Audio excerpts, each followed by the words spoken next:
Raġel ta' 56 sena minn Bormla inżamm arrestat wara li tressaq il-qorti akkużat li nhar it-3 ta' Ġunju jew qabel għamel atti ta' ħasil ta' flus billi kkonverta jew trasferixxa proprjetà meta kien jaf l-istess proprjetà inkisbet b'attività kriminali u talli provi jagħmel attività illegali fuq l-istess proprjetà.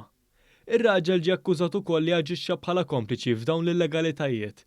Quddiem il-Maġistrat Donatella Frendo Dimek l-akkużat baqa' siket u ma weġibx jekk hux ħati jew li għall-akkużi miġjuba fil-konfront tiegħu u għaldaqstant ġordnat biex jinżamm arrestat.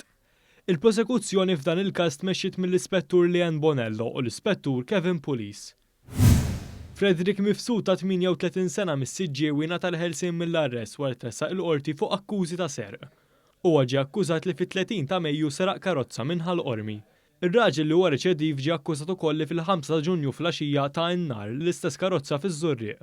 Ir-raġel ammetta l-akkużi ta' SERQ u ngħata l-ħelsien mill-arrest fuq depożitu ta' 300 euro u garanzija personali ta' 2000 euro.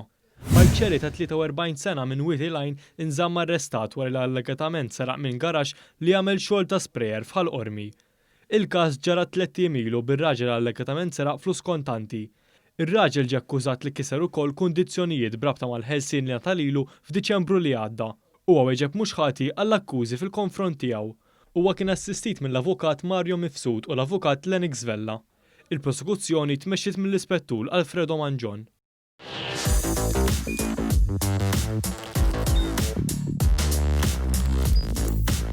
Idħol fuq one.com.mt u hemmhekk tista' tara l-programmi kollha li jxandru fuq One permezz ta' One Play.